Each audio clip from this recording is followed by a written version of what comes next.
Buenas tardes a todos, bienvenidos a los Viernes Astronómicos. Muchas gracias por estar siempre en cada una de nuestras presentaciones. Ok, antes de presentar a nuestro invitado, solamente algunas cositas que quiero informarles. No se olviden que ya falta menos de 2 semanas para las Olimpiadas Peruanas de Astronomía y Astronáutica. Por ello quiero agradecer a nuestro auspiciador, que es Comcitec, de la hermosa ciudad de Huancayo, por su apoyo a las Olimpiadas Peruanas de Astronomía y Astronáutica 2020. Muchas gracias, Comcitec. Ok, el día de hoy tenemos como invitado al doctor José Bellido, quien nos va a hablar hoy sobre qué son los rayos cósmicos, de dónde vienen y cómo adquieren sus energías tan altas. El doctor José Bellido es arequipeño. Él estudió su pregrado en física en la Universidad Nacional San Agustín, UNSA. Luego una maestría en la USP, Brasil, la Universidad de Sao Paulo. Seguidamente, el doctor José ganó un proyecto que es Pierre Auger, que es el diseño del detector de fluorescencia, y ganó una beca para hacer un doctorado en Australia. El doctor José trabajó en el proyecto de rayos cósmicos, que es High Resolution, para el Observatorio de Estados Unidos. Luego trabajó en la Universidad de Utah, en Estados Unidos, y en la Universidad de Penn State. Actualmente, el doctor José está trabajando en la Universidad de Adelaide, en Australia. De hecho, nos va a hablar desde Adelaide, Australia, y él se encuentra, para él ya es sábado, así es que nos va a dar un viernes astronómico en un sábado. Entonces, le agradecemos muchísimo el esfuerzo. De hecho, él ya está, seguramente ya desayunó, todavía no, y nosotros ya vamos a ir a cenar. Otra cosa interesante que les quiero contar acerca del doctor es que el 2011 ganó el premio científico joven, que es el aporte al desarrollo de la astrofísica y los rayos cósmicos. Es un premio muy importante, seguramente él nos va a comentar un poco. Así es que le voy a dar la bienvenida. Bienvenido, doctor José, muchas gracias por estar un viernes astronómico, que para usted es un sábado. El espacio es todo suyo. Muchas gracias, Lisette, por la introducción y gracias a todo el grupo de Space, especialmente al profesor Teófilo Vargas, por la invitación a estar aquí compartiendo un poco de lo que vengo trabajando con todos ustedes. Espero que sea de su agrado y que lo encuentre interesante. Bueno, sin más preámbulos, un poco entro a mi presentación, que bueno, qué son los rayos cósmicos, de dónde viene y cómo adquieren sus energías tan altas, ¿no? Desde que comencé a trabajar en maestría, pues he trabajado en esta área de detección de rayos cósmicos, en el diseño de detectores de rayos cósmicos de altas energías, el análisis y hasta ahora vengo trabajando en esta área. Bueno, antes de comentarles sobre qué son los rayos cósmicos, me gustaría hablarles un poco sobre la historia de los rayos cósmicos. ¿Cómo así se descubrieron los rayos cósmicos? ¿Y desde cuándo sabemos de la existencia de los rayos cósmicos? Bueno, los rayos cósmicos oficialmente, oficialmente se considera que se descubrieron hace como poco más de 100 años, en 1912, por un físico austriaco, Victor Hess. Pero la historia viene antes de ese momento, mucho antes, digamos, décadas antes, digamos, siglos antes. Y lo que sucede es que mucho antes que eso se descubrió, que cuando se mantenía un objeto con una carga y se lo aislaba completamente, esta carga, el objeto, gradualmente perdía su carga, a pesar de estar aislado. Y no se entendía por qué. Pasaron como más de 100 años para recién entenderse por qué algún objeto cargado que está completamente aislado pierde gradualmente su carga, a pesar de lo bien que se lo aísle, ¿no? Y eso no se podía entender, porque en realidad había bastante física que en ese entonces no se conocía, por ejemplo, la radiación, los procesos de ionización en los gases, la conducción de corriente eléctrica en los gases cuando estos se ionizan. Todos estos procesos físicos todavía no se entendían, no se habían descubierto. Por ejemplo, este aparato es un electroscopio y es como se detectaba el flujo de rayos cósmicos que llegaban. ¿Y qué consiste este electroscopio?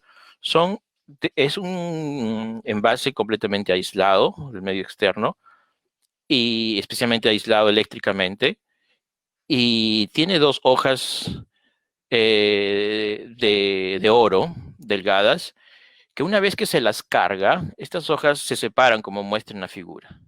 Pero y por la fuerza eléctrica que tienen las hojas de oro ahí, las láminas se separan. Y a medida que se van descargando, esas hojas van uniéndose. Y la velocidad con la que se descargan, que se juntan, es la medición del flujo. Ahora conocemos con el flujo qué cantidad de radiación. Pero para llegar a entender cómo se descarga va a pasar un tiempo. ¿Y por qué? Se descarga porque la radiación que viene externa penetra el envase, ioniza el gas que está interiormente, que es el aire. Ioniza quiere decir que los electrones de los átomos del aire se les extrae los electrones y lo convierte en positivos, ¿no? Les crea una carga. Y a través de esa línea cargada es por donde se transfiere la energía y se va descargando poco a poco el material interno, ¿no? Entonces, este tipo de detector espectroscopio, Victor Hess lo llevó consigo dentro de un vuelo de un balón de gas aerostático y subió por la atmósfera a altas alturas. Y en esta otra slide vemos las mediciones que él consiguió hacer, ¿no? Con este electroscopio a altas alturas. Acá se indica la altura en kilómetros. Eh, y las unidades de radiación, ¿no? Que se iba midiendo, ¿no? El flujo de la radiación. Y lo que él descubrió era que subiendo 1 o 2 kilómetros no varía la radiación. Lo que se esperaba en ese momento contestar era, esa radiación que existe, que ya se había identificado, ¿viene de fuera de la Tierra, fuera de la atmósfera de la Tierra, o es radiación natural que viene de objetos radiactivos que existen, ¿no? Naturalmente en la Tierra? Y no se podía dar respuesta por mucho tiempo a eso, a ese interrogante. Y es Victor Hell eh, con este experimento consiguió ver que si subiendo más de 4 kilómetros de altura, recién rápidamente el flujo de la radiación aumenta, ¿no? Aumenta rápidamente. Con esto él concluyó que a mayor altura hay mayor radiación, entonces esta radiación debe estar viniendo fuera de la atmósfera, ya que al pasar la atmósfera se va absorbiendo y cuando llega a la superficie de la Tierra ya es menor. Y con este experimento él concluyó que los rayos cósmicos, esta energía rayos ionizante, esta energía penetrante, venía de fuera de la atmósfera. Sin embargo, como se ve en esta gráfica también, a medida que se la elevaba, la radiación disminuyó. Y es justamente por eso que hubo mucha confusión anterior en estos años. Lo que sucede es que la radiación natural en la Tierra es también alta y compite con la radiación de los rayos cósmicos en la Tierra. Entonces, solamente es más, cuando se sube 1 kilómetro, la radiación disminuye. ¿Por qué? Porque nos alejamos de la Tierra, de la superficie de la Tierra, hay menos radiación natural. Pero a medida que aumentamos, subió el balón aerostático, la radiación aumentó. Entonces sí, había radiación natural de la Tierra, pero también radiación que venía de fuera de la atmósfera. Bueno, ahora para comenzar respondiendo, ¿qué son los rayos cósmicos? Bueno, los rayos cósmicos continuamente bombardean la atmósfera de la Tierra y son partículas subatómicas, es decir, protones o núcleos atómicos. O sea, en esta gráfica les muestro un esquema de un átomo. O sea, el átomo es la estructura fundamental de la materia que nos rodea. Toda la materia que nos rodea está formada por átomos. de diferentes tipos, existen diferentes tipos de átomos que forman la materia que conocemos, pero así la estructura es la misma, ¿no? El átomo tiene un núcleo, que vemos acá, que dentro del núcleo se encuentran los protones y los neutrones. Los neutrones tienen carga neutro, protones carga positiva. Y alrededor del núcleo están oscilando los electrones que tienen carga negativa. Entonces, los electrones están unidos al núcleo por la fuerza eléctrica, porque el electrón tiene carga negativa y el protón carga positiva, y es la fuerza eléctrica que mantiene al electrón orbitando alrededor del núcleo. Sin embargo, el protón y el neutrón están más fuertemente unidos por la fuerza nuclear, ¿no? Y esa fuerza es mucho más grande que los mantiene unidos. Entonces, cuando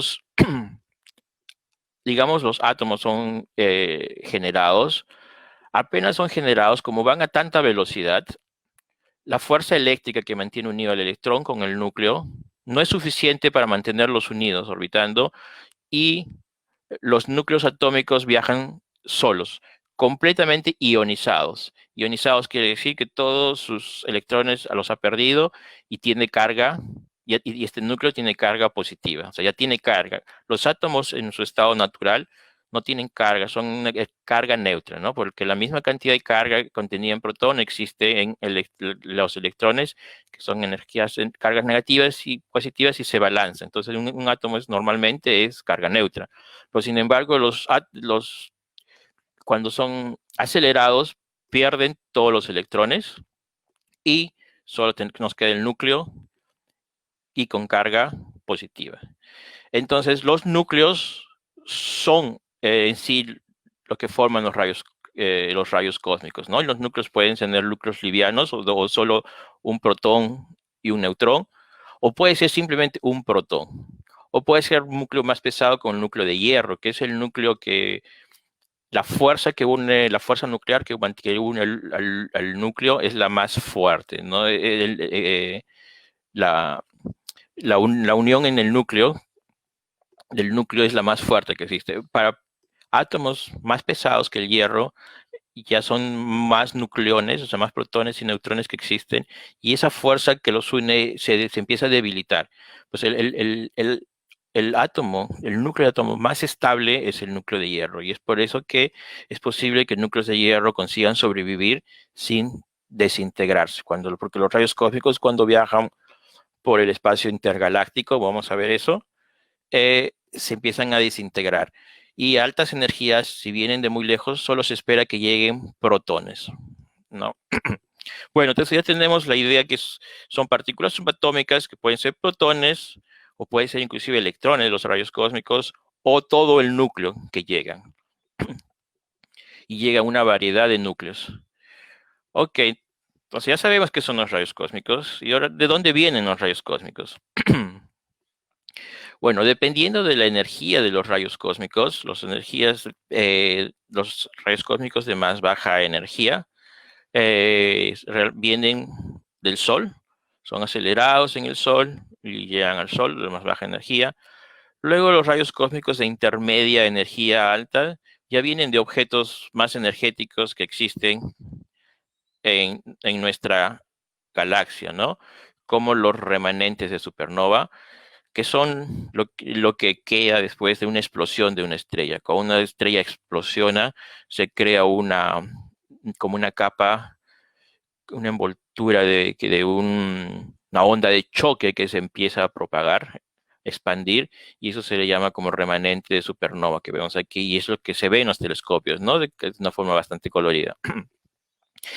Y también pueden ser del centro de nuestra galaxia. En el centro de nuestra galaxia hay un agujero negro masivo que justamente es el responsable de mantener las estrellas, y tiene la fuerza, genera la fuerza gravitatoria suficiente para mantener junta nuestra galaxia, ¿no? La estructura de nuestra galaxia. Y sucede que a los alrededores del agujero negro es una zona muy, muy activa. Esta imagen inferior indica es una de las últimas tomas con mejor resolución sobre el centro de nuestra galaxia, ¿no? Es una foto detectada en el rango de algo de radio y se ve que es una zona muy, muy activa. No es muy claro exactamente todo lo que sucede ahí, pero sí sabemos que es muy activa, emana bastante rayos gamma del centro de nuestra galaxia y es muy posible que a los alrededores del centro de la galaxia también se aceleren rayos cósmicos. Pero los rayos cósmicos de mayor energía, que es de extremos energéticos, no pueden venir de nuestra galaxia, porque dentro de nuestra galaxia no hay objetos astrofísicos que sean capaces de generar la energía suficiente para acelerar los rayos cósmicos a las energías que los observamos. Inclusive fuera de nuestra galaxia, las teorías un poco están en el límite de los objetos que conocemos, de acelerar, que sean capaces de tener energía suficiente para acelerar los rayos cósmicos a las energías que observamos, ¿no? En todo caso, uno de los objetos más energéticos que conocemos, que consideramos un posible candidato, digo posible porque todavía no se ha establecido una conexión directa entre los rayos cósmicos de más alta energía y estos objetos que son las galaxias con núcleos activos, ¿no?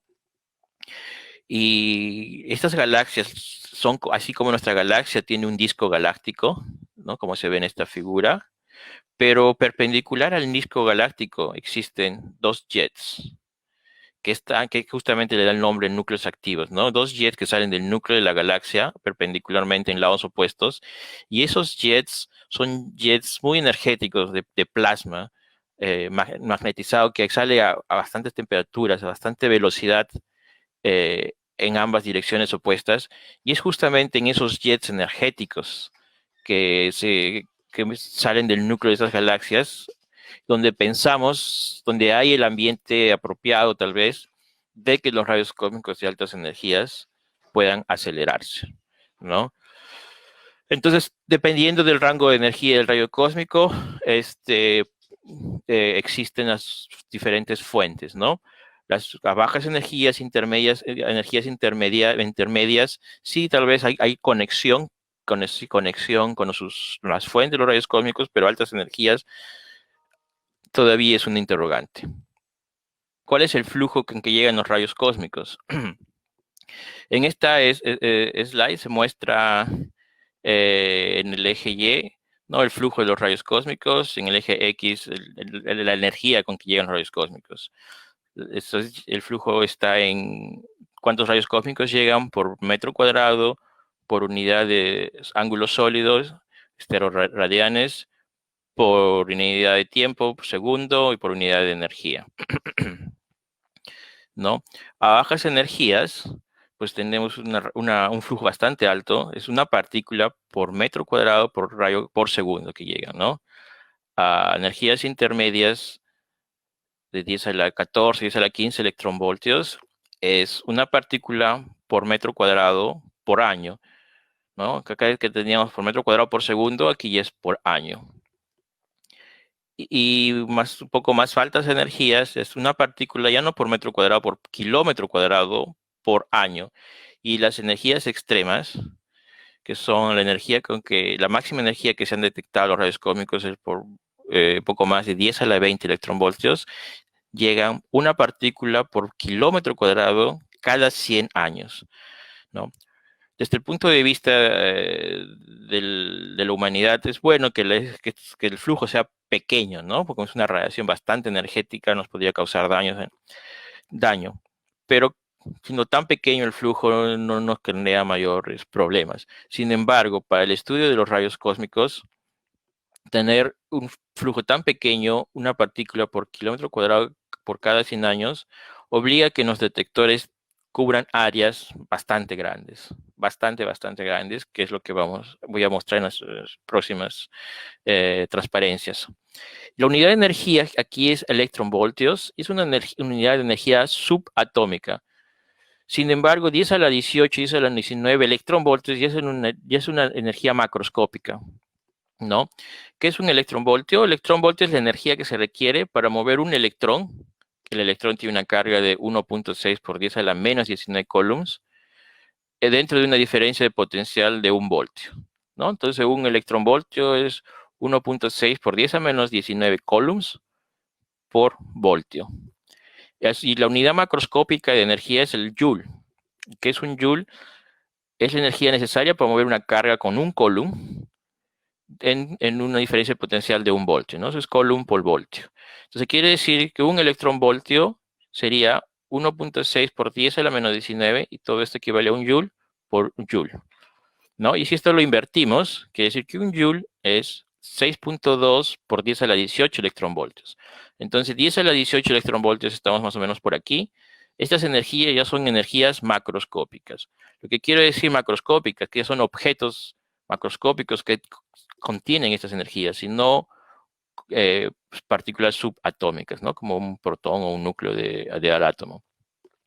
Por ejemplo, la energía máxima observada en un rayo cósmico es de 3 por 10 a la 20 electronvoltios. Y esa energía equivale a 48 joules, ¿no? Y los 48 joules, para tener una idea de esta energía, ¿cuánto es? Es equivale a la energía que se contenía, energía cinética contenida por una bola de tenis que tiene 58 gramos aproximadamente de peso, viajando a una velocidad de 140 kilómetros por hora, ¿no? 100 kilómetros por hora es las velocidades mayores a los saques de Roger Federer, ¿no? Entonces, es la energía macroscópica de una bola de tenis a sus máximas velocidades es equivalente a la energía que contiene un rayo cósmico de alta energía, que es solamente posiblemente un protón o un núcleo atómico. Y únicamente eso es posible porque estos protones o núcleos atómicos viajan a velocidades muy próximas a la velocidad de la luz.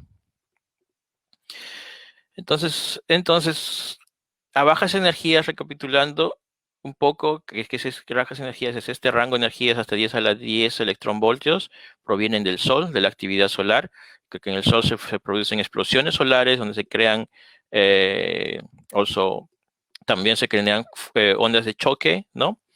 En las conexiones, explosiones solares que aceleran eh, partículas, rayos cósmicos, pero estos solo llegan hasta 10 a la 10 electronvoltios. Justamente por esta zona, el flujo de rayos cósmicos varía, y varía correlacionado con la actividad solar, ¿no?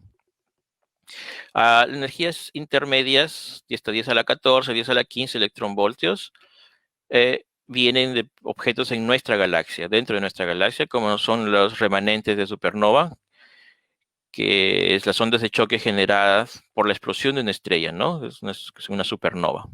O también se piensa que vienen del centro de nuestra galaxia, de una zona bastante activa. Ahora, los rayos cósmicos de más alta energía, de 10 a la 20 electronvoltios, no pueden venir de nuestra galaxia porque no hay objetos que tengan la energía suficiente para acelerar a 10 a la 20 electronvoltios una partícula, ¿no? Como decíamos, se necesita harto campo magnético bastante grande para poder mantener atrapada la partícula y pueda ser acelerada a esta tan alta energía. Y eso no hay en nuestra galaxia. Pero se piensa que esa aceleración a altas energías se puede dar en galaxias con núcleos activos, como expliqué anteriormente, o tal vez algún objeto astrofísico que no conocemos, algún proceso astrofísico que aún desconocido para nosotros. Y eso es lo que nos motiva para el estudio de rayos cósmicos de altas energías. Entonces, ¿cómo adquieren sus energías?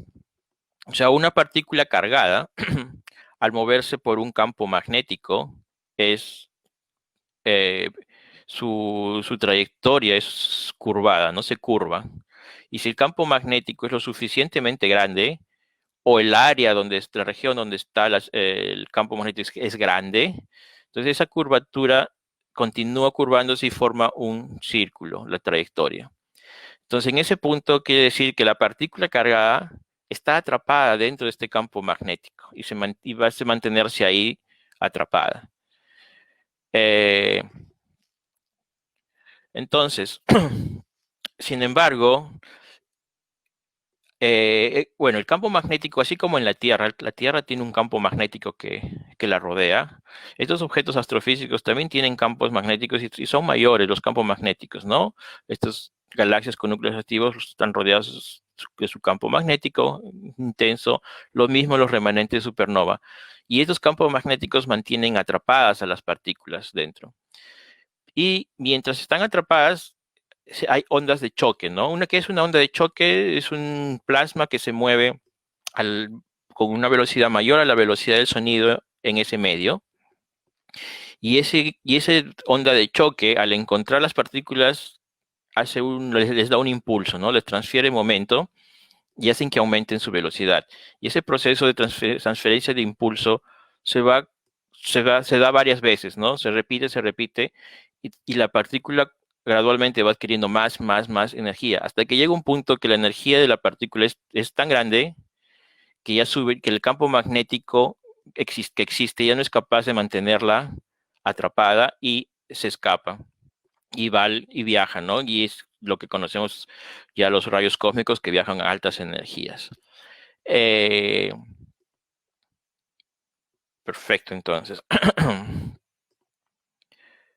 Entonces, como expliqué, este tipo de aceleración de rayos cósmicos se le conoce como aceleración de choque, ¿no? Justamente porque se da a través de las ondas de choque que transfieren impulso a los rayos cósmicos. Entonces, en este diagrama se han colocado diferentes objetos astrofísicos y la posición en la que están colocados depende del campo magnético que tienen y del tamaño, ¿no? Al comienzo 20 kilómetros, millones de kilómetros. Aquí es de ya empieza una unidad astronómica y parsecs. Un parsec, 1 kiloparsec, 1 megaparsec. La distancia en astronomía, en astrofísica se mide en light years, ¿no? En años luz. Y un parsec es aproximadamente 3 años luz. Es una unidad arbitraria. Bueno, tiene un significado, ¿no? Pero para simplemente recordemos que es aproximadamente 3 veces la velocidad, la distancia que la luz recorre en un año, ¿no? Un año luz, la distancia de la luz en un año. Y kiloparsec sería 1000 parsecs, 1 megaparsec sería 1 millón de parsecs. Es la dimensión del objeto. Entonces, como vimos anteriormente, ese es el objeto de una galaxia con núcleos activos. Tiene un campo magnético aproximadamente de 10 a la 6. Bueno, acá indica el campo magnético y las dimensiones, ¿no? Y estas líneas aquí indican cuál es la combinación entre campo magnético y tamaño capaz de acelerar rayos cósmicos, protones, a la energía de 10 a la 20, asumiendo que B es la velocidad de la onda de choque, asumiendo que la velocidad de la onda de choque es 1 sobre 300, 1 sobre 300 la velocidad de la luz, ¿no? Como vemos, no hay ningún objeto astrofísico que sea capaz, que tenga las condiciones para acelerar un protón a 10 a la 20 electronvoltios, ¿no? Todos están por debajo de esa línea. Ahora, si asumimos que la onda de choque tiene una velocidad de 1, que es la misma velocidad de la luz, lo cual no es muy realista, esta línea se transfiere a esta posición. Y en esta posición ya tendríamos objetos como núcleos de galaxias activas que podrían acelerar protones a 10 a la 20 electronvoltios. O jets en radiogalaxias, ¿no? Sin embargo, para acelerar núcleos de hierro a 10 a la 20 sí es posible. Es que esta es la línea, ¿no? Entonces sí tenemos varios objetos astrofísicos que podrían acelerar núcleos de hierro por encima a 10 a la 20 electronvoltios, ¿no? El hierro es más fácil de acelerarse porque tiene mayor carga eléctrica que el protón, ¿no? Y la energía máxima que se obtiene en este proceso de aceleración es proporcional a la velocidad de las ondas de choque, de la carga eléctrica del rayo cósmico, de la magnitud del campo magnético, donde está la región que acelera, y la dimensión, ¿no? El tamaño de este objeto, donde se acelera el rayo cósmico. Entonces, como vemos acá, esto es puesto el dilema de cómo se aceleran a altas energías los rayos cósmicos. Son muy limitados los objetos astrofísicos que existen y que tienen energía capaz de acelerar los rayos cósmicos, y aún así están en el borde del límite, ¿no? Bueno, ¿cómo se detectan los rayos cósmicos? Bueno, dependiendo del rango de energía, el método de detección puede variar. Y varía básicamente porque a bajas energías el flujo es mayor y podemos detectar, en un metro cuadrado llegan una partícula, 100 partículas cada 100 años, cada segundo, ¿no? Entonces se puede detectar directamente, ¿no? Y se tienen detectores, por ejemplo, en satélites que se detectan rayos cósmicos de bajas energías y también en balones aerostáticos, ¿no? Aquí en esta gráfica me he puesto, ¿no? ¿Qué tipos de detectores se usan para cada rango de energía, ¿no? Dice, tenemos ese tipo de detectores, detección directa, que es hasta 10 a la 14 electronvoltios, ¿no? Luego tenemos la detección indirecta, 2, 3 y 4. Este tipo de detección es una detección, bueno, 2 y 3 y 4 es indirecta. Quiere decir indirecta que no detectamos el rayo cósmico primario, sino detectamos los efectos que produce el rayo cósmico.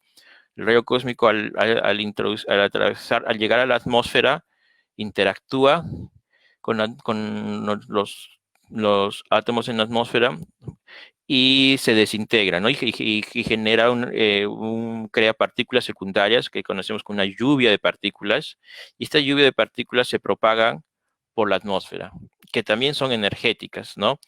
Y estas partículas viajan más rápido que la velocidad de la luz en el medio, ¿no? En el aire, en la atmósfera. Y al producirse eso, genera una luz Cherenkov. Y esa luz Cherenkov, por ejemplo, puede ser colectada por telescopios, que se les llaman telescopios de detectores tipo Cherenkov, ¿no? Pero esta luz Cherenkov es emitida casi paralela a la dirección con la que viajan los rayos cósmicos. O sea que el detector tiene que estar por debajo del rayo cósmico, y es por eso que es limitado el rango de energía. Solo actúa en un rango de energía hasta 10 a la 15 electronvoltios aproximadamente, porque por encima de 10 a la 15 electronvoltios el flujo ya es muy pequeño y es muy difícil que caiga un rayo cósmico justo por encima del detector de Cherenkov. Y luego por eso que hay una nueva forma de observación, que es el detector de fluorescencia. También son telescopios, pero no reciben luz de Cherenkov, sino luz de fluorescencia. Luz de fluorescencia también se produce cuando las partículas de la lluvia cósmica en la atmósfera excitan núcleos de nitrógeno, y esos núcleos de nitrógeno, al necesitarse, emite una luz, que es la luz de fluorescencia. La propiedad interesante de que esta luz de fluorescencia es emitida en todas las direcciones, una emisión isotrópica se llama, ¿no? O sea, en todas las direcciones es emitida. Y a energías altas son tantas las partículas, millones de partículas que se generan en una lluvia cósmica, que llegan a generar una luz de fluorescencia lo suficientemente intensa para que pueda observarse hasta una distancia de 60 kilómetros de distancia. Entonces, un detector de fluorescencia puede observar rayos cósmicos que llegan hasta 60 kilómetros de distancia, lo cual permite recolectar un mayor número de rayos cósmicos. Ahora, a mayores energías aún, ya el detector de fluorescencia está limitado, ¿no? Porque decíamos que a altas energías tenemos una partícula por kilómetro cuadrado por 100 años. Entonces, hay proyectos para colocar un detector de fluorescencia orbitando en un satélite, ¿no? En la Estación Espacial Internacional, mirando hacia abajo, hacia la atmósfera para detectar la luz de fluorescencia. He colocado 3.2 acá también los detectores de superficie. Los supervisores de superficie, como indica acá 3.2, operan desde energías de 10 a la 12 electronvoltios más o menos.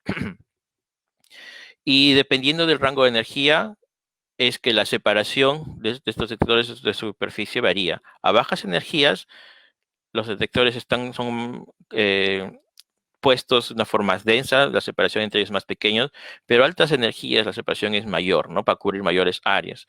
La separación llega hasta 1,5 kilómetros de separación.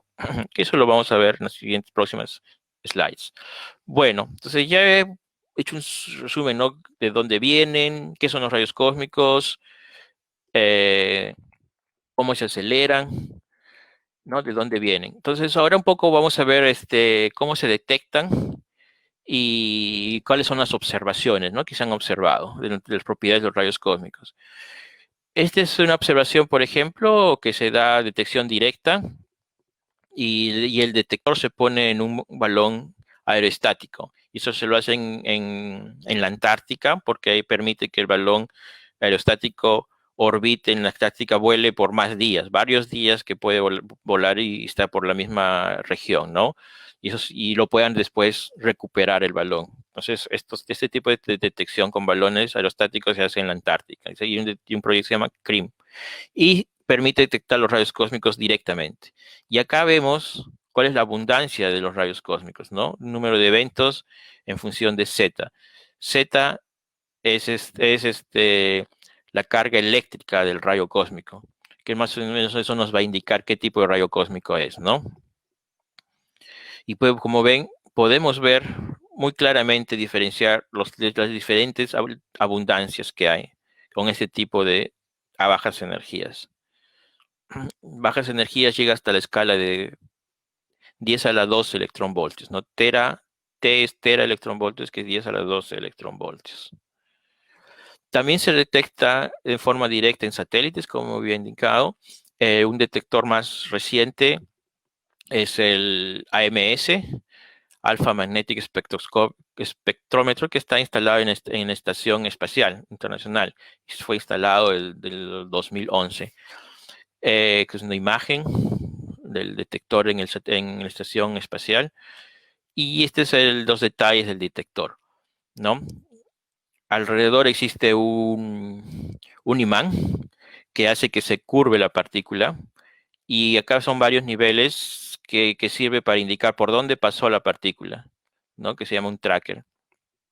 Y lo que hace esto es, según la carga que tenga la partícula y la interacción con el campo magnético generado por este imán, se curva diferente, depende de la carga que tenga la partícula, la curvatura va a ser distinta. Y con esa curvatura nosotros se puede identificar la carga, ¿no? Y también se puede ver, acá es un tracker, algo similar, pero que sirve para medir la velocidad, ¿no? O sea, diferentes partes del detector, hay diferentes tipos de detectores que miden diferentes características del rayo cósmico, ¿no? Miden la carga, el momento de los electrones y a diferentes rangos de energías también, ¿no? Y luego se combinan todas esas observaciones para obtener una imagen más con mejor resolución de la abundancia de los diferentes tipos de rayos cósmicos, ¿no? Por ejemplo, acá se combina esta magnitud, ¿no? Tracker chart, la carga, con el tiempo, time over flight, tiempo de viaje en esa distancia que se mide, y se puede visualizar las estructuras de la abundancia de los diferentes elementos que hay, ¿no? Desde átomos de hidrógeno, que son los que tienen un protón y un nucleón y un neutrón, hasta, como decía, lo más pesado que hay es el núcleo de hierro, ¿no?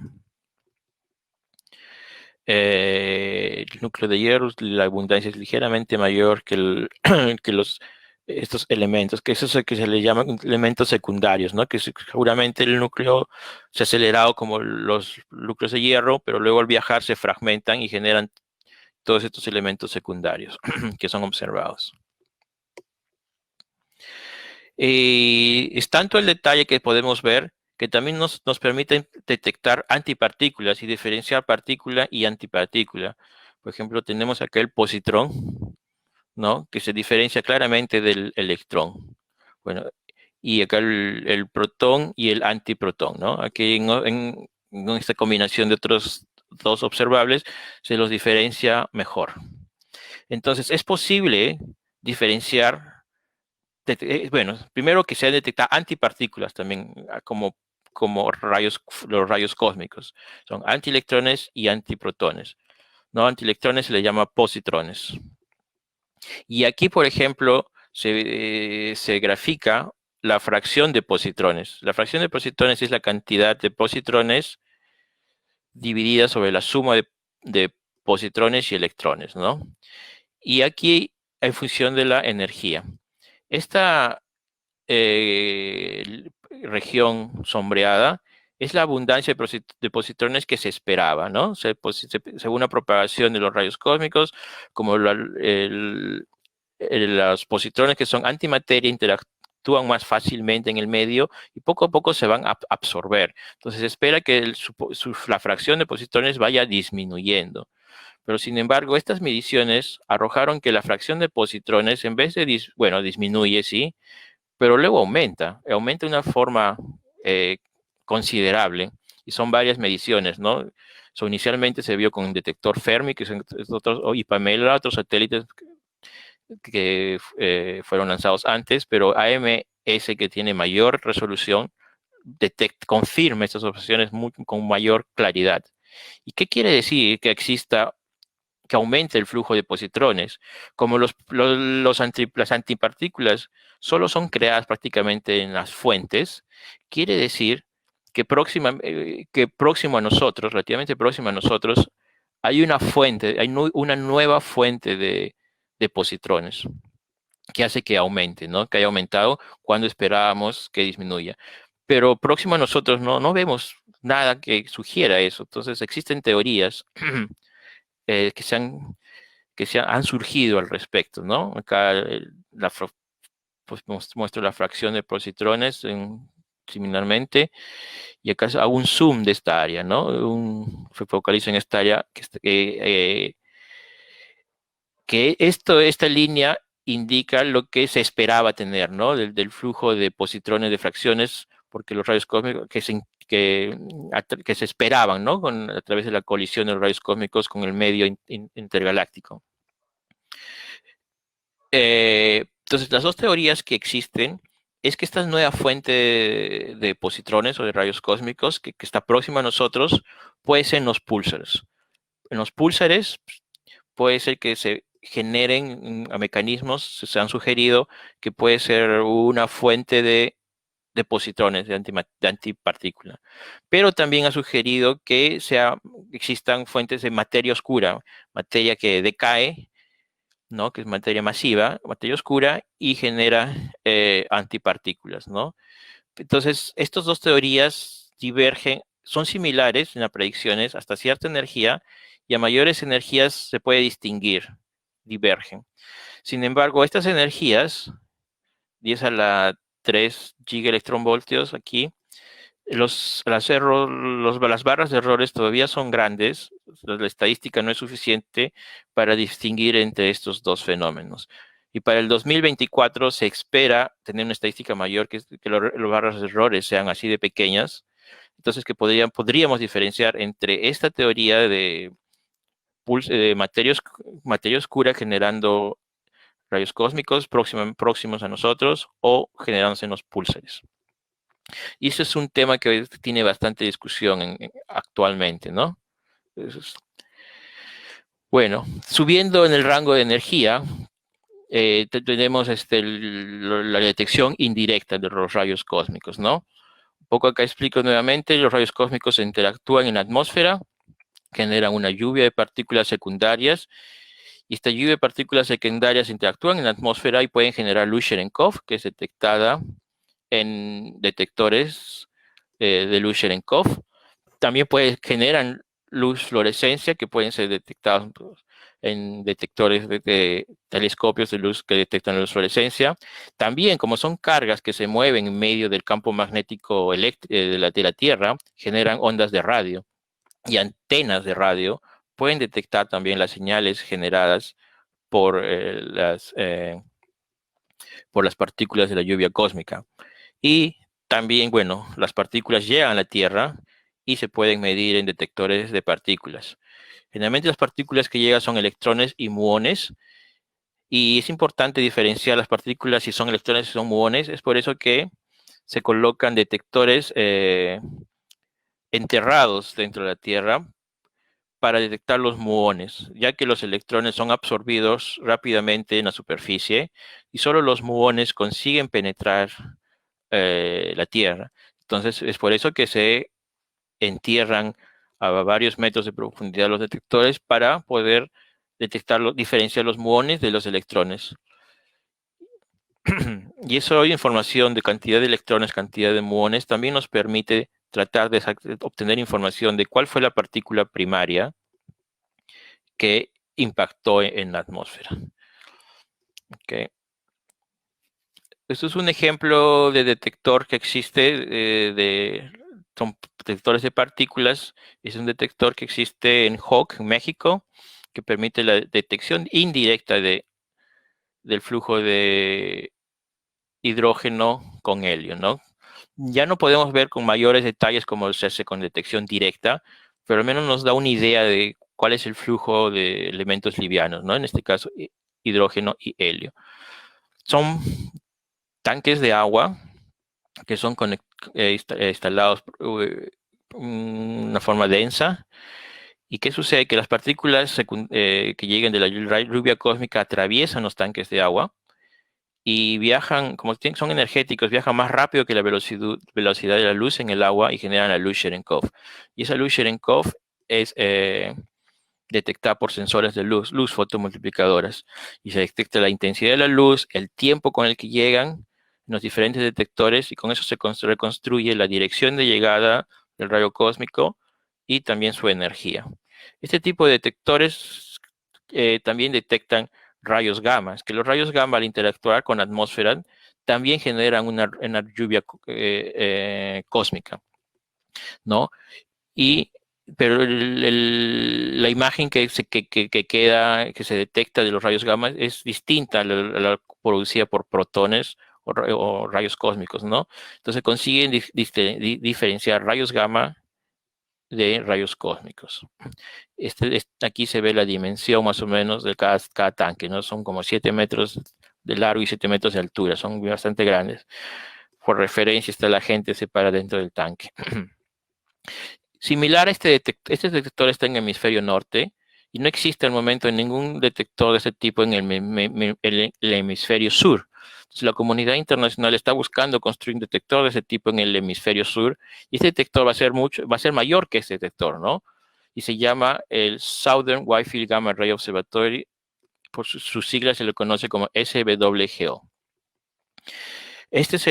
Por comparación, esta es la dimensión del detector de Hawk, ¿no? Son 20.000 metros cuadrados, y más o menos y en estos 20.000 metros cuadrados, 57% está cubierto de detectores, ¿no? Sin embargo, el detector SWGO se va a hacer mayor, 4 veces mayor el núcleo, ¿no? 80.000 metros cuadrados, y va a estar más denso los detectores, o sea, no va a haber espacio entre los detectores, va a cubrir un área del 70%. Y aparte de eso, van a haber detectores de menor densidad, ¿no? Cubriendo un área de 221.000 metros cuadrados. Menor densidad, dice, solo se cubre el 8%, ¿no? Acá se puede ver la separación mayor de los detectores. Y va a ser más complejo, no va a ser una sola cavidad, sino va a ser 2 cavidades, una cavidad superior, son unos prototipos de diseños, cavidad superior y una cavidad inferior. La cavidad superior tiene su propio sensor de luz, la cavidad inferior su propio sensor de luz. La idea es que en la cavidad superior se detecten los electrones, ¿no? Los rayos gamma y fotones, sí, y luego se absorben, ¿no? Al atravesar toda esta agua, se absorben los electrones y solo los muones consiguen a llegar hasta la cavidad inferior. Entonces, la señal que venga de esta cavidad sería señal de los muones, y así separar la señal de muones y la señal que se conoce como señal electromagnética, que es muy importante para determinar cuál es el tipo de partícula primaria. Y es una posibilidad muy grande de que este detector sea construido en Perú. Actualmente el lugar candidato para construir este detector es SWGO, es en Imata, en Arequipa, ¿no? Imata está más o menos a 1 hora de Arequipa manejando, y en Imata es muy apropiado porque está a 4.500 metros de altura, y es importante que esté a mayor altura para que la atmósfera no absorba las partículas secundarias, ¿no? Entonces se pueda detectar más partículas y el detector sea más sensible. Por eso que a mayor altura es mejor. Y en Imata es una zona bastante plana, bastante llana, lo cual permite colocar los detectores adecuadamente. Nuestros cuadrados indican el tamaño de los detectores más o menos. Se puede instalar en esta zona que es plana, o por aquí, o tal vez más cerca, aquí que en este punto hay un pueblo, el pueblo de Imata. Y es importante que hay estas dos lagunas, porque la cantidad de agua que necesita es bastante y se necesita una fuente de agua próxima. Por todas estas características, Imata es considerado uno de los candidatos para construir este detector SWGO por la colaboración internacional. Actualmente yo estoy liderando el grupo de Perú que forma parte de esta colaboración ya del SWGO, y estamos trabajando en el diseño de los detectores y estudiando las características de IMATA, ¿no? Qué tan apropiados son para este tipo de detector. La construcción de este detector más o menos está programada para el 2021, ¿no? El 2022, fines del 2022, se va a decidir qué lugar se va a construir, y a partir de ahí se construiría. A altas energías, que es donde yo trabajo, tenemos detectores de superficie que están separados 1,5 kilómetros y que trabajan en conjunto con los detectores de fluorescencia. Los detectores de superficie detectan los rayos cósmicos las 24 horas del día. Sin embargo, los detectores de fluorescencia solo funcionan durante la noche, ¿no? Que detectan la luz de fluorescencia, que se puede observar solo durante la noche y sin luna, ¿no? Entonces, en la noche hay rayos cósmicos que se observan con ambos tipos de detectores, ¿no? Detector de superficie y detector de fluorescencia. Y esto es lo que sucede en el proyecto Pierre Auger, que es el proyecto que trabajo actualmente, ¿no? El proyecto Pierre Auger está localizado en Argentina, y todos estos son los países que lo conforman. Australia también. Argentina, en la ciudad de Malargüe, está el detector. Y el detector está conformado por detectores de superficie, estos son los tanques de agua, detectores de superficie y detectores de fluorescencia. Los de cada punto indica un detector de superficie, y la separación entre puntos es de 1,5 kilómetros. Y alrededor tenemos los detectores de fluorescencia que están observando hacia el interior, ¿no? Todos los rayos cósmicos que caen sobre el detector de superficie son observados al menos por un detector de fluorescencia, los cuales tenemos 4. A esta zona de aquí, si se ve con más atención, es una zona más densa de detectores. Es que lo llamamos el infill. Esta zona es para extender la detección de rayos cósmicos a rangos de energía más pequeños, ¿no? Que solo que se necesita poner más denso. Para tener una idea de la dimensión del observatorio, los que están en Lima, esta es la dimensión del observatorio, y por detrás se ve la escala en Lima, ¿no? O sea, no sé si aquí se ve, la escala es más o menos 70 kilómetros de lado a lado, y eso es más o menos lo que significaría si el detector se fuera construido en Lima, ¿no? O sea, cubriría todo Lima. Y experiencia en Arequipa también. Incluye el Misti, la ciudad de Arequipa y todos los alrededores. O sea, es un detector bastante grande. O sea, para ir de un lado del detector al otro lado, del otro extremo del detector manejando, toma unas 3 horas más o menos, por el tipo de carretera también, ¿no? no son las pampas que hay en Argentina. Son una foto de un detector de fluorescencia y un detector de superficie. En la foto superior, una toma, ¿no?, aérea, detector de superficie, detector de fluorescencia. Dentro de este edificio de detector de fluorescencia existen 6 telescopios, ¿no? Como se ve en este diagrama. Durante las noches se abren las ventanas y los telescopios pueden observar la luz de fluorescencia. Aquí se puede ver de frente, tiene cada uno su ventana. Y en el interior del detector de fluorescencia básicamente consiste en un espejo esférico que refleja la luz de fluorescencia que entra por la apertura, la refleja a una cámara de fotomultiplicadoras, son sensores de luz. Aquí se mira la cámara de fotomultiplicadoras, que es la apertura, entra, se refleja en el espejo, ¿no? Y en la cámara de fotomultiplicadoras se mide la luz. Cada fotomultiplicadora ve la luz de una posición específica en el cielo y el tiempo, y así se reconstruye con detalle el rayo cósmico que atravesó la atmósfera.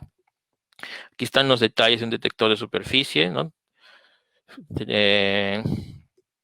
Panel solar para la batería, antena GPS para hacer la sincronización del tiempo y antena de comunicaciones. Como están de tanques aislados, toda la información inmediatamente se envía por señal de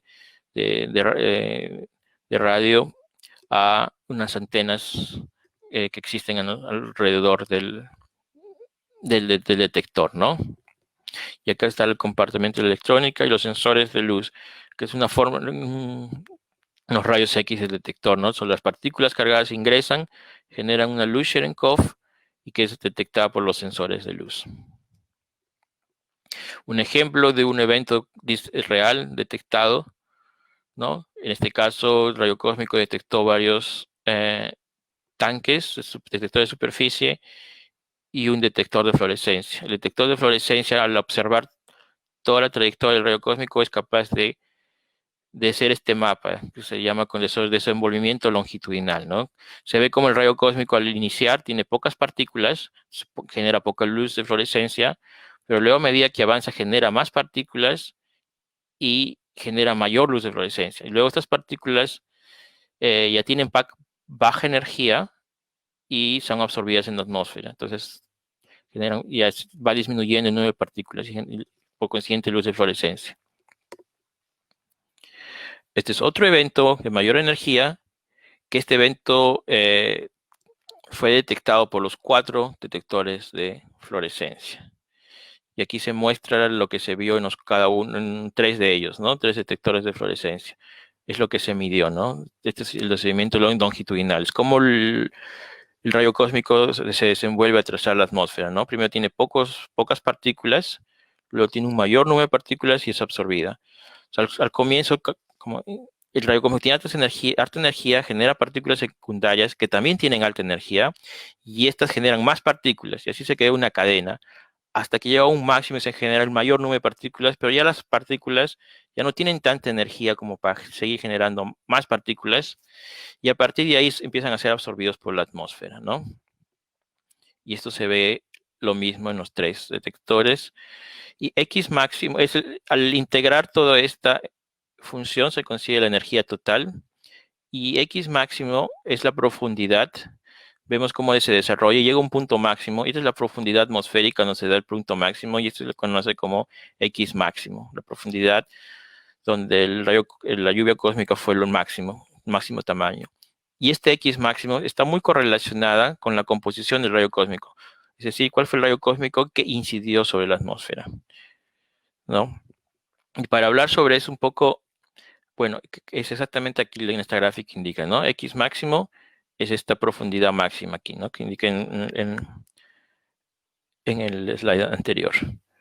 Entonces, lo que nosotros a estas energías, lo único que podemos hacer es medir esa distribución de esa profundidad máxima a cada rango de energía, ¿no? Cada punto es un rango de energía. Y lo que graficamos es cuál es el valor promedio de esa profundidad máxima para diferentes puntos de energía. y la comparamos con el valor promedio que se espera para tener si es un núcleo radiocósmico liviano como protones o si es un núcleo pesado como hierro. Es todo lo que podemos hacer. Ya no podemos decir cuántos protones vienen, cuál es la abundancia de protones, cuál es la abundancia de hierro, como se hace a bajas energías.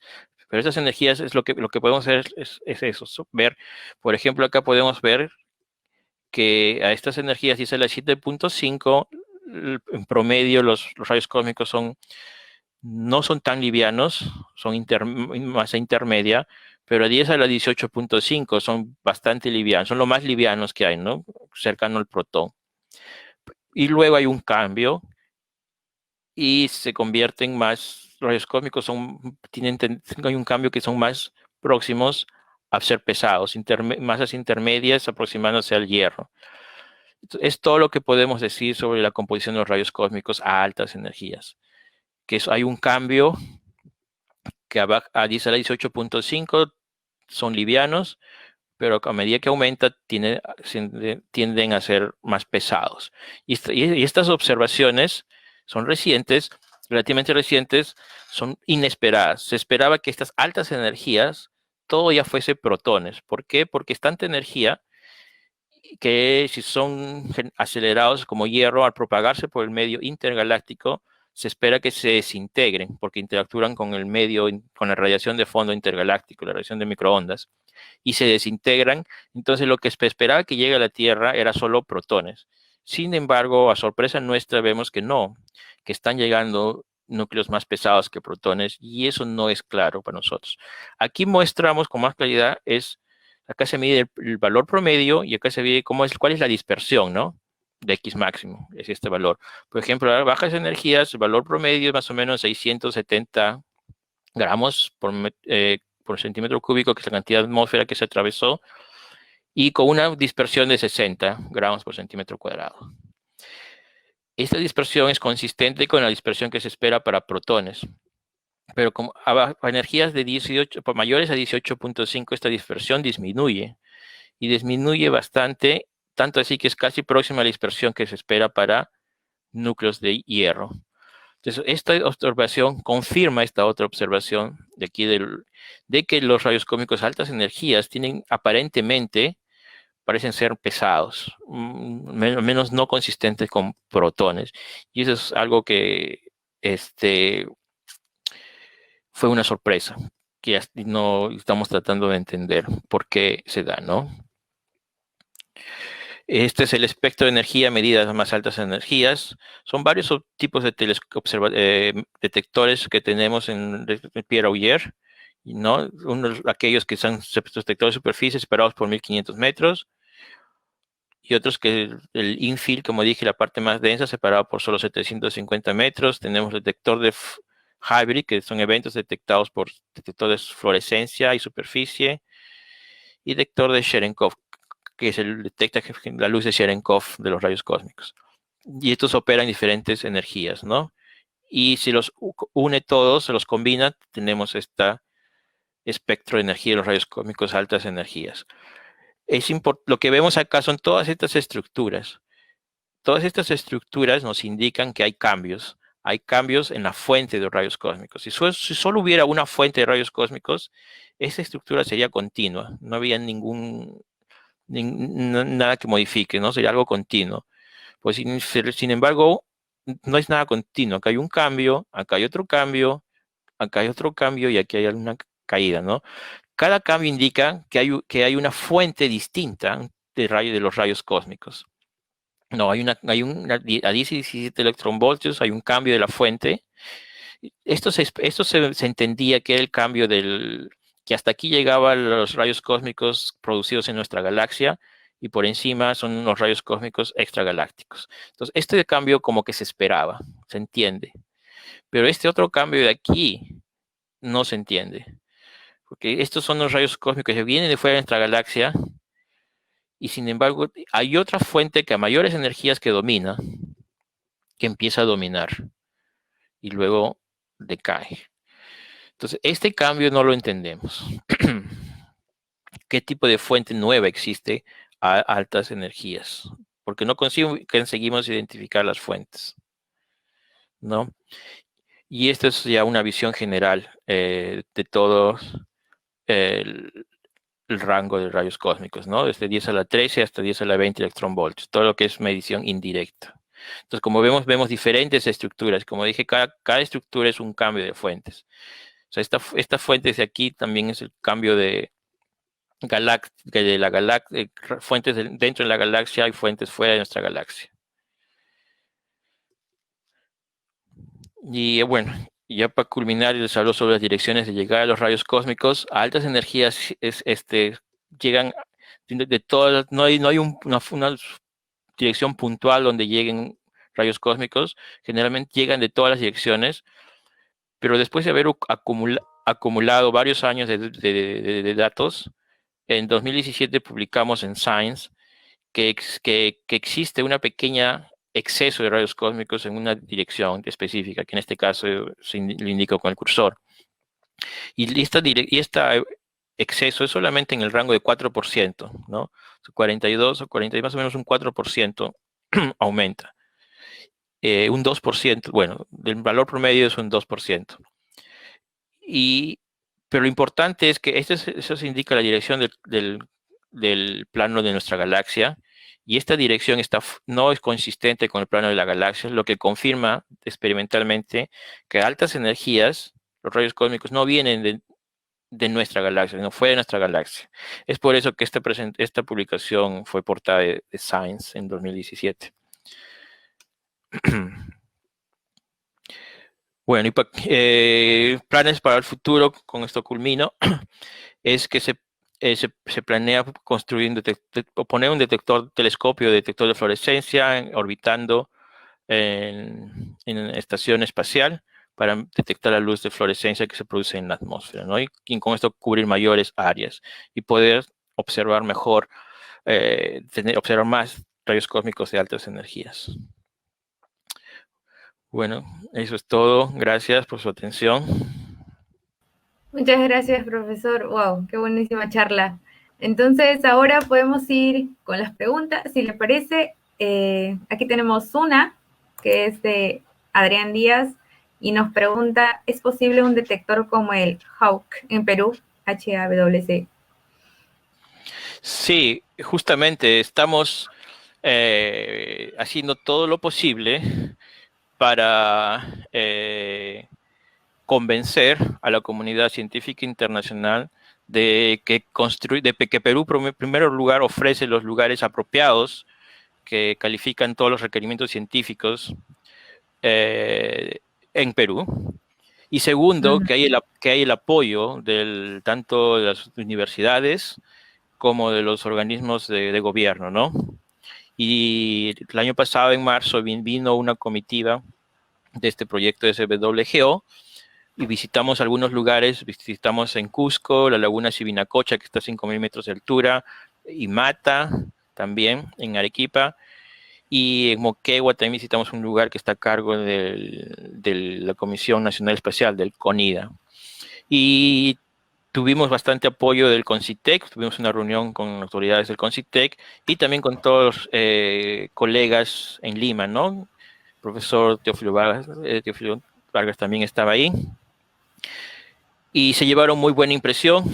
Es por eso que continuamos ahora trabajando en el grupo junto con el CONIDA y la Universidad de San Agustín.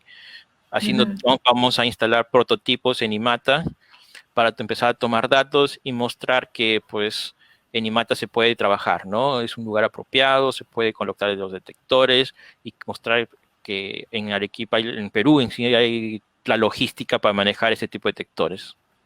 Qué bueno, profesor. Creo que es tiempo de que empecemos a hacer ciencia desde aquí. Creo que es lo más importante. Ok, gracias Adrián por tu pregunta. Aquí tenemos otra pregunta que es de Daniel Sánchez y nos dice, sobre el objeto astrofísico desconocido que mencionó, aparte de que ahí procedan los rayos cósmicos, ¿qué otras características se estima que tendría?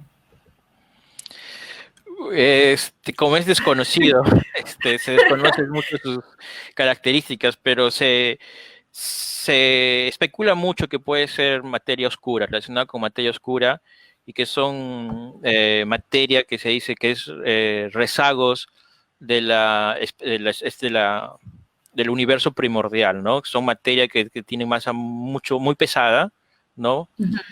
Materia oscura y que decae.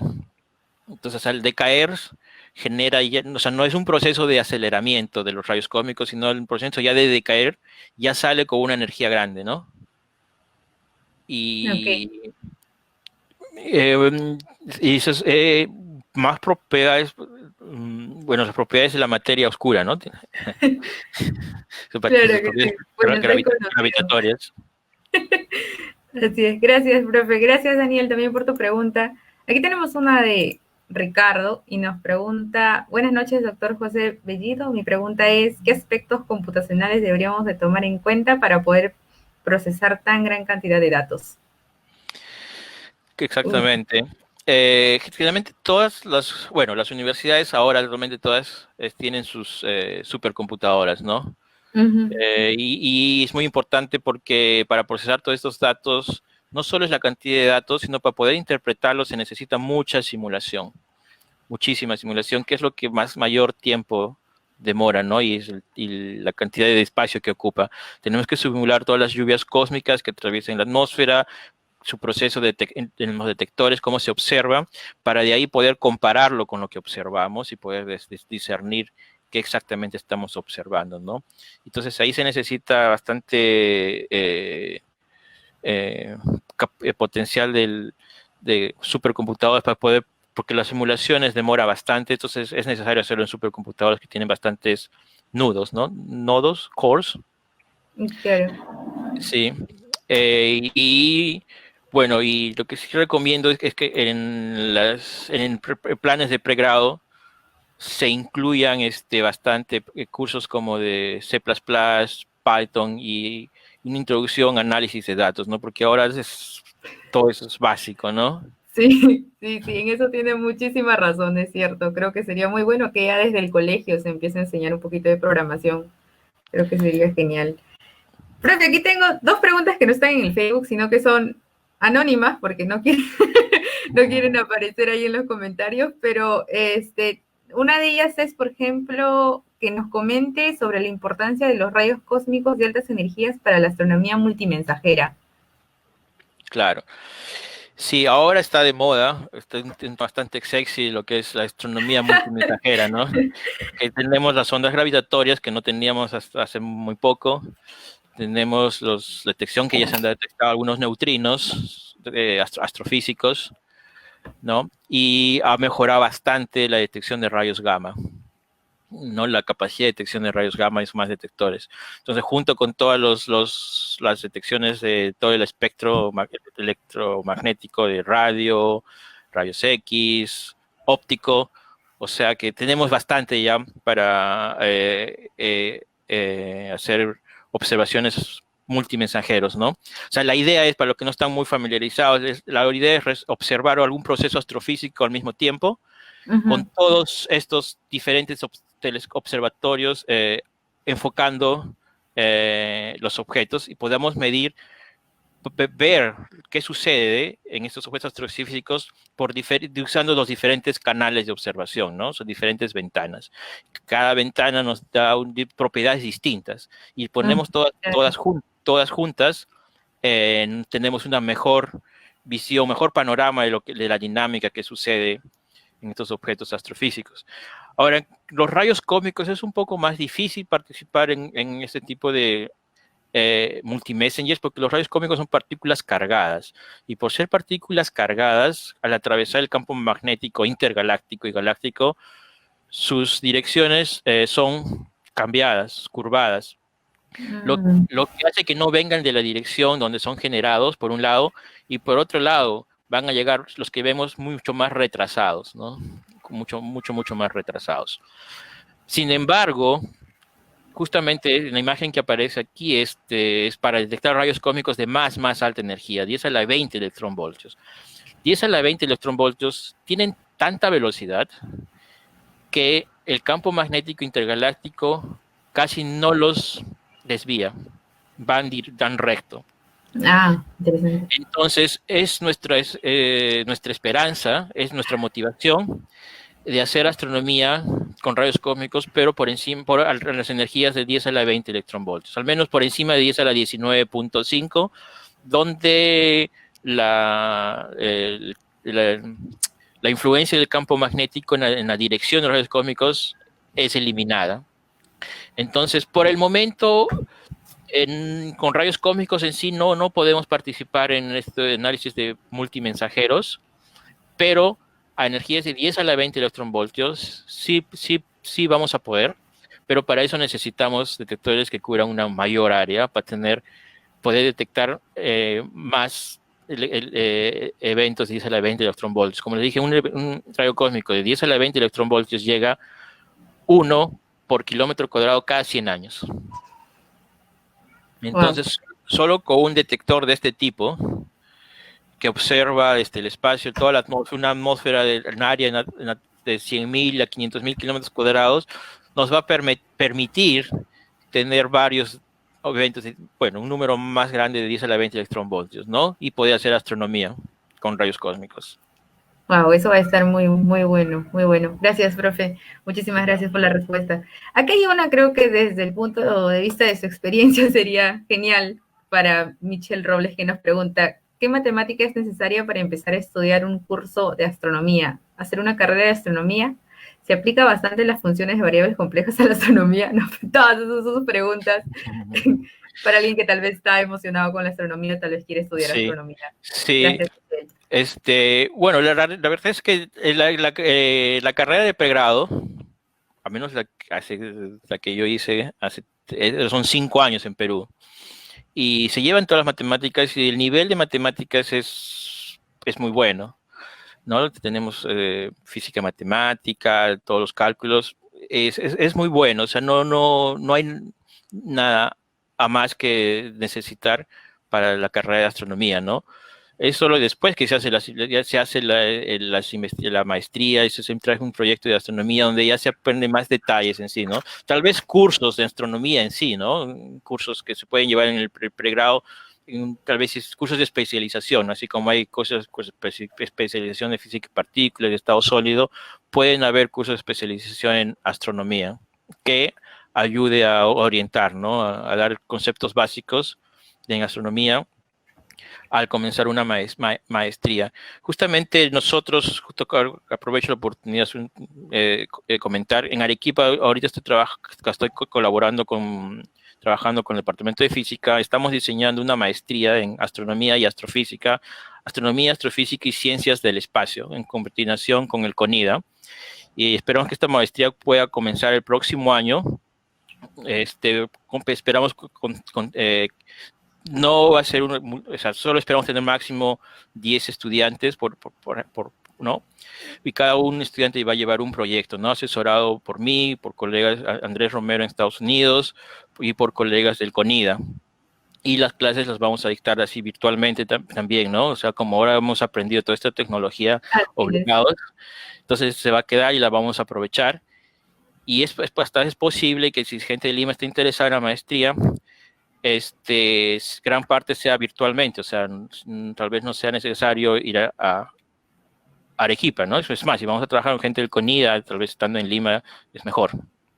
Sí, wow, es una muy, muy buena oportunidad, así es que chicos, ya escucharon al profesor, anímense, muchas gracias, profe. Una cosita más que yo le quiero preguntar, creo que mucha gente, creo que no se ha salido del tema, sino la gente cuando escucha hablar de rayos, de este tipo de charlas sobre rayos cósmicos y todo lo demás, siempre se preocupa por su salud. Entonces, yo he visto por lo menos cuando iba a dar su charla he checado en internet y la gente pregunta si le hace daño a su salud o algo así. Entonces, para nosotros que estamos metidos en ciencia, tal vez sabemos la respuesta, pero yo sé que nos ve gente que no es completamente de ciencia, ¿no? Entonces, como las charlas son de divulgación, sería bueno que nos comentara, profe. Sí, claro. No, es una preocupación válida. Y los rayos cósmicos, bueno, como bien hay hasta altas energías, pero los demás altas energías son muy raros, entonces no implican mayor problema. Y además tenemos la atmósfera. La atmósfera es como una pantalla que nos blinda, absorbe los rayos cósmicos y les hace perder toda energía. Y cuando llegan a la superficie de Tierra ya son partículas bajas, que podemos mantener. Es más, es la radiación que ahora en promedio recibimos de tratamientos médicos, ¿no? Rayos X, que ahora tenemos bastante, es mayor a la radiación que recibimos de rayos cósmicos ahora, ¿no? O sea, pero sin embargo, eso es al nivel de la Tierra. Si es que vamos por ejemplo, al International Space Station, a la estación espacial, o simplemente un vuelo aéreo, ¿no? Ya estamos expuestos a un mayor flujo de radiación, definitivamente, ¿no? Porque hay menos atmósfera que absorbe esa radiación. Entonces, sí definitivamente hay preocupación por los astronautas que van. Es una de las preocupaciones más importantes, es la exposición a la radiación de rayos cósmicos. Y también en los vuelos transatlánticos, ¿no? Que son a mayor altura. Si son por mayor tiempo son expuestos, hay un cierto riesgo, ¿no? Que esos serían las aeromosas que lo hacen más frecuentemente, ¿no? Pero uno que viaja una vez cada 10 Una años. vez en su vida. Claro, Sí. es importante el nivel de radiación y el tiempo que uno está expuesto.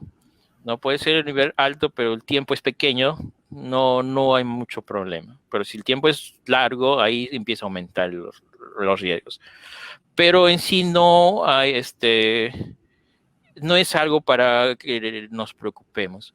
Es más, puedo comentar que gracias a la radiación hay una teoría que es muy probable que existan las diferentes especies que existen actualmente en el planeta, ¿no? ¿Por qué? ¿Qué hace? La radiación es el factor importante para mutar las células, ¿no? Así es. Para bien o para mal.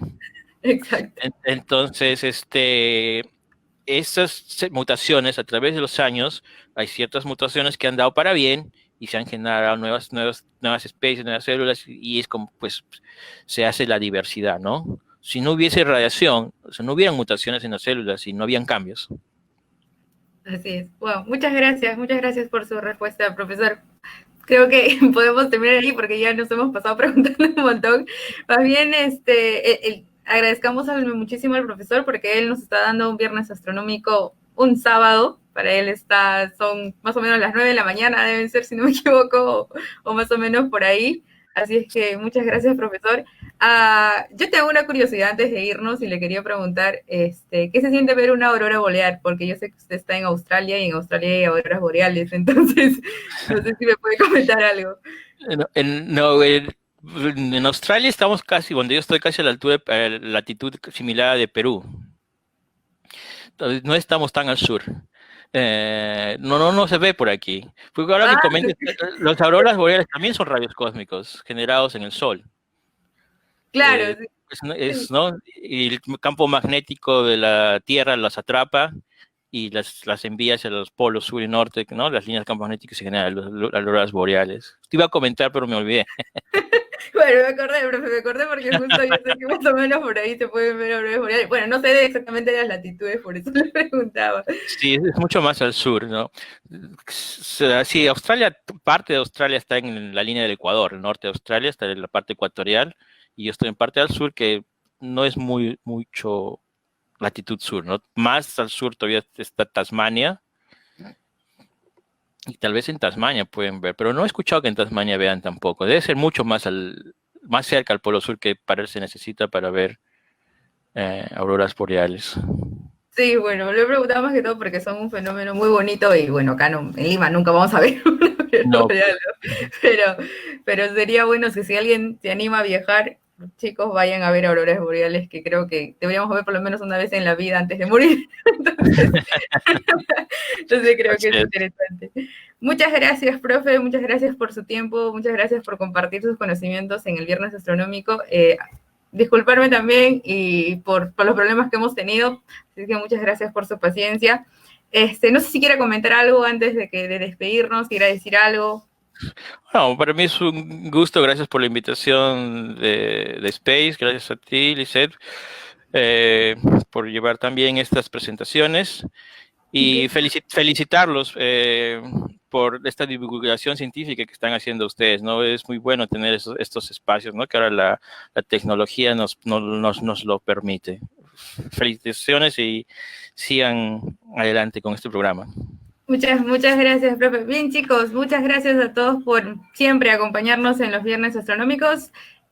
Como les comenté al principio, en el otro video, no se olviden de que ya no falta nada para las Olimpiadas Peruanas de Astronomía y Astronáutica, por el cual quiero agradecer a nuestro auspiciador, que es Comcitec, de la hermosa ciudad de Huancayo, por su apoyo en estas Olimpiadas. Así es que nos vemos el próximo Viernes Astronómico. No se olviden que todos los Viernes Astronómicos se suben a la página de YouTube de Space, así es que las pueden checar por ahí. Hay varios temas también que seguramente quieren saber, pero que y si se han perdido algún Viernes Astronómico, los van a encontrar ahí. Nos vemos, muchísimas gracias a todos por siempre estar con nosotros y muchísimas gracias, profesor. Nos despedimos hasta el próximo Viernes Astronómico. Gracias, hasta luego.